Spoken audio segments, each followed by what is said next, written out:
प्रश्न नंबर 1। हाल ही में संशोधन के बाद लोकसभा और विधानसभा चुनाव में पोस्टल बैलेट के चयन के लिए मतदाताओं की न्यूनतम आयु सीमा क्या है? इसका उत्तर 65 वर्ष। भारत के केंद्रीय कानून मंत्रालय की हालिया घोषणा के अनुसार 65 वर्ष या उससे अधिक आयु के लोग लोकसभा और विधानसभा चुनाव में पोस्टल बैलेट सुविधा का विकल्प चुन सकते हैं। कानून मंत्रालय ने चुनाव नियमों के आचरण में संशोधन किया है।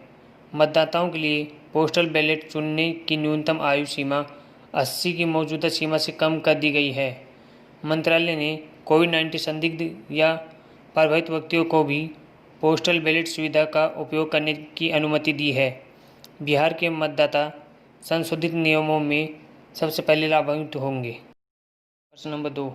हाल ही में किस केंद्रीय मंत्रालय ने नशा मुक्त भारत वार्षिक कार्य योजना लॉन्च की है? इसका उत्तर है सामाजिक न्याय और अधिकारिता मंत्रालय। सामाजिक न्याय और अधिकारिता मंत्रालय ने नशा मुक्त भारत वार्षिक कार्य योजना लॉन्च की है। यह एक्शन प्लान 272 सबसे प्रभावित जिलों के लिए शुरू किया गया है।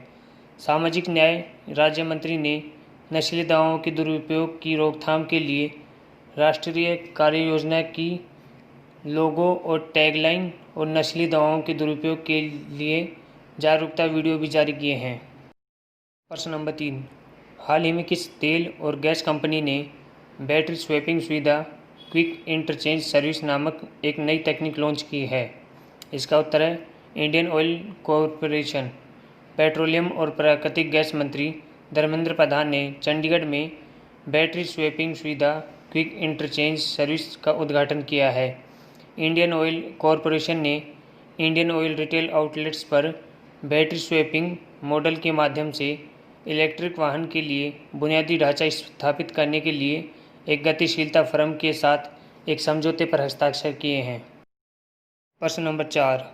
हाल ही में किस प्रौद्योगिकी कंपनी ने लोगों को अपने व्यवसाय को ऑनलाइन स्थानांतरित करने में मदद करने के लिए ऑनलाइन बिजनेस गाइड और एक प्रशिक्षण कार्यक्रम शुरू किया है?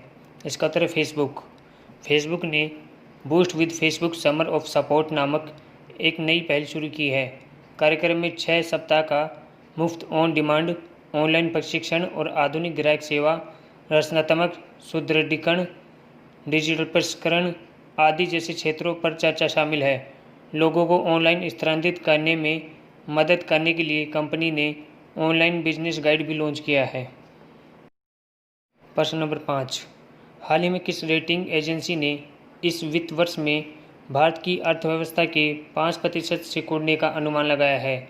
इसका उत्तर है एस&पी ग्लोबल रेटिंग ने हाल ही में अपनी रिपोर्ट जारी की है। रिपोर्ट में एजेंसी ने खुलासा किया कि भारतीय अर्थव्यवस्था गहरे संकट में है। यह भी अनुमान लगाया गया है कि भारतीय अर्थव्यवस्था के इस वित्त वर्ष में 5% सिकुड़ने की उम्मीद है।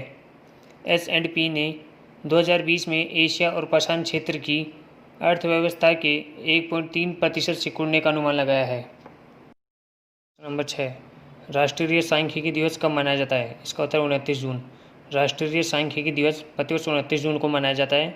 यह दिवस सांख्यिकी के महत्व के बारे में जन जागरूकता पैदा करने के उद्देश्य से मनाया जाता है। नंबर 7।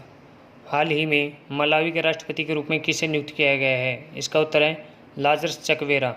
मलावी के राष्ट्रपति के रूप में लाजरस चकवेरा को नियुक्त किया गया है। इन्होंने कुल वोटों में से 59.4% वोट हासिल किए हैं। 2019 के राष्ट्रपति चुनाव विजेता पीटर मुथारिका ने 2020 के राष्ट्रपति चुनाव में कुल मतों का 39.92% हासिल किया है। मलावी दक्षिण अफ्रीका में स्थित एक देश है। इसे न्यासालैंड भी कहा जाता है। प्रश्न नंबर 8।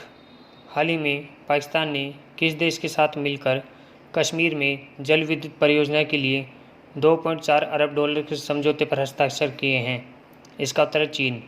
पाकिस्तान ने चीन के साथ मिलकर कश्मीर में जल विद्युत परियोजना के लिए 2.4 अरब डॉलर के समझौते पर हस्ताक्षर किए हैं। इस समझौते पर पाकिस्तान सरकार, चीनी कंपनी चाइना 3 गोदरेज कॉरपोरेशन और आज़ाद कश्मीर सरकार के बीच समझौता हुआ है। यह परियोजना पाकिस्तान अधिकृत कश्मीर के मुजफ्फराबाद जिले के सिरन और बरसाला गांव में स्थित है।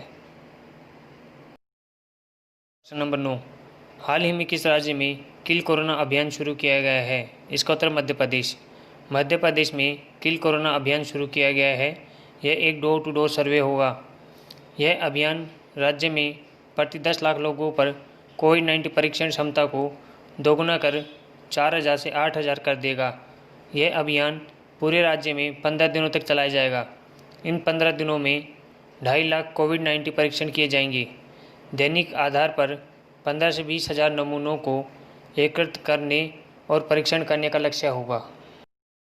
नंबर 10, हाल ही में विश्व बैंक ने स्टार्स कार्यक्रम के तहत कितना ऋण देने की घोषणा की है? इसका उत्तर $500 मिलियन। विश्व बैंक ने स्टार्स कार्यक्रम के तहत $500 मिलियन ऋण देने की घोषणा की है।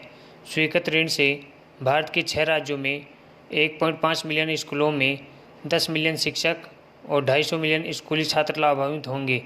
स्टार्स कार्यक्रम के एक भाग के रूप में ऋण को मंजूरी दी गई थी। यह 6 भारतीय राज्य राजस्थान, ओडिशा, केरल, मध्य प्रदेश, हिमाचल प्रदेश और महाराष्ट्र हैं।